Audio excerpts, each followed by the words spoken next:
जी, अस्सलाम वालेकुम। I am doctor Mohammad Usman. आज की वीडियो बड़ी इम्पोर्टेंट है। कल तो मैं वीडियो नहीं बना सका, लेकिन आज मैं वीडियो बना रहा हूँ। कुछ केसेस जो हमारे पास आए हैं, उनमें से चंद एक मैं आप लोगों के साथ डिस्कस करना चाहता हूँ। एक केस था हमारे पास आया है, ब्लड लगवाने के लिए एक आई है फीमेल पेशेंट। प्रेग्नेंट थी वो, 8 मंथ की उनकी प्रेगनेंसी थी। तो उनका जो एच वो कम हो जाता था। पहले 5 था, फिर ब्लड की बोतल लगवाई है, फिर 7 हो गया। तो फिर उसके बाद अभी 2 बोतलें और लगवाएंगी वो। अच्छा, कुछ मैं इसलिए ये डिस्कस करना चाहता हूँ कि बहुत से लोग हैं जिन्हें ब्लड लगता है। ब्लड लगने के दौरान एक छोटी सी भी गलती जो है ना, वो मरीज की जान ले सकती है। अगर आपको किसी चीज़ से, जो मरीज है उसे किसी चीज़ से रिएक्शन है, उससे भी चाहिए कि डॉक्टर को सबसे पहले वो वाली जो है ना वो बात बता दे। अगर कोई ब्लड लगने के दौरान या ब्लड लगने के बाद आपको बुखार हो जाता है, कुछ शिवरिंग होती है, तो आप लोगों ने डॉक्टर को बताना होता है। फिर डॉक्टर उस हिसाब से अपने जो प्रोटोकॉल है वो फॉलो करते हैं। अगर कोई और मसला होता है ब्लड लगने के दौरान, वो भी आप लोगों ने डॉक्टर साहब को बताना होता है। बहुत से लोगों का कंसर्न होता है कि जी हम ड्यूरिंग प्रेगनेंसी, और वो जो भाई थे ना कल मुझसे पूछ रहे थे कि अगर हम घर के आए कोई ऐसा मसला होता है, बुखार वगैरह हो, तो हम कोई मेडिसिन ले सकते हैं, ब्रूफन की ले सकते हैं या पैरासीटामोल ले सकते हैं। तो एक मैं चीज़ लोगों को क्लियरली बताना चाहता हूँ कि प्रेगनेंसी के दौरान आप लोगों ने कोई भी जो है ना दवाई अपनी मर्जी से नहीं लेनी है।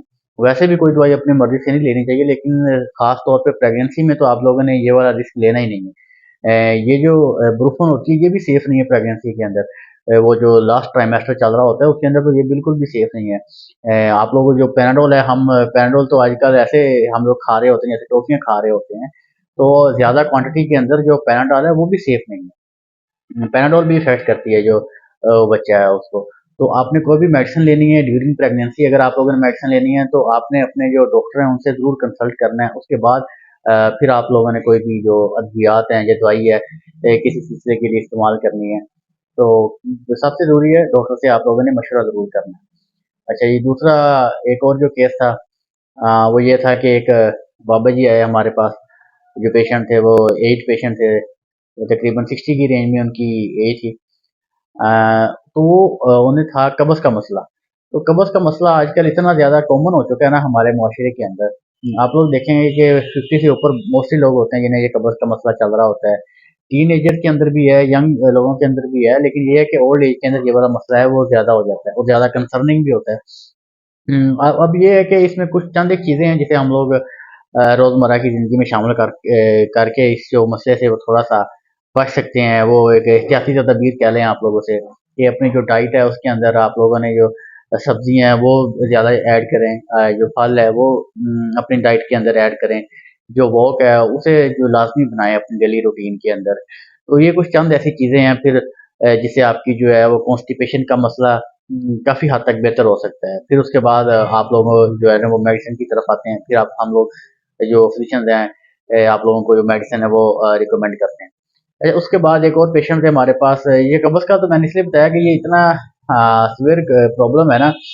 आप 10 में से 5-6 बंदे ऐसे होंगे जिन्हें ये वाला मसला या तो कभी ना कभी रहा होगा, या अभी जो मौजूदा सूरत हाल है उसके अंदर चल रहा होगा ये वाला मसला। इसलिए ये वाला मैंने आप लोगों के साथ डिस्कस किया। ये फिर उसके बाद एक और जो पेशेंट थे हमारे पास, वो पेशेंट थी कि जी मेरी 4 बेटियाँ हैं, और कोई भी कोई टेंशन होती है या घर में कोई भी बात होती है तो मेरे सर में दर्द होना शुरू हो जाती है। मेरे जो गर्दन है उसके जो पट्टे हैं वो अकड़ जाते हैं, यहाँ पे दर्द होना शुरू हो जाती है। तो इस तरह के भी बड़े केसेस हैं हमारी सोसाइटी के अंदर। ऐसे लोगों को कई दफ़ा डिप्रेशन भी होता है, और वो उन्हें लग रहा था देख के कि उन्हें डिप्रेशन है, जिस तरह वो बात कर रही थी, जिस तरह वो अपनी जो बीमारी को एक्सप्लेन कर रही थी। तो अगर किसी भी बंदे को ये वाला मसला है, डिप्रेशन है, तो उन्होंने डॉक्टर से ज़रूर राब्ता करना है, डॉक्टर से ज़रूर रहनुमाई लेनी है। आप घर में रह के इसका इलाज नहीं कर सकते। इसके लिए बॉडी अगर तो आप इनिशियल स्टेजेस के अंदर ही हैं, आप मेडिसिन से बिल्कुल ठीक हो सकते हैं। अगर आपका कोई ज़्यादा ही सीवियर मसला है तो आपको बिहेवियरल थेरेपीज़ की ज़रूरत होती है, कॉग्निटिव थेरेपीज़ होती हैं, उसकी ज़रूरत होती है। तो वो से आजकल कोई भी ऐसी बीमारी नहीं है जिसका इलाज मौजूद ना हो। साइंस ने बड़ी तरक्की कर ली है, मोस्टली जो बीमारियां हैं उनका इलाज मौजूद है काफ़ी हद तक। तो इस तरह आप लोगों ने कोई भी ये नहीं है कि किसी बंदे को कोई मसला हो गया तो घर में बैठ जाना है। ये कोई कि आप मुझे ये बात याद आ गई कि पुराने वक्तों के अंदर ये भी होता था ना, कई लोग जिन ये जो साइकेट्री के जो पेशेंट होते थे, जिन्हें स्किज़ोफ्रेनिया का कह लें या दूसरे जो पेशेंट होते थे साइकेट्री के साथ, तो लोग कहते थे ये थे इनके अंदर जिन्न आ गए हैं, जिन्नात ने हमला कर दिया है। तो भाई ये जिन्नात का हमला नहीं है, ये एक साइकेट्रिकल इश्यूज भी होते हैं लोगों के अंदर, ये भी एक हकीकत है। हमारे लोग समझते नहीं है कि मेंटल जो कंडीशन हैं वो कितनी ज़्यादा सवेयर हो सकती हैं।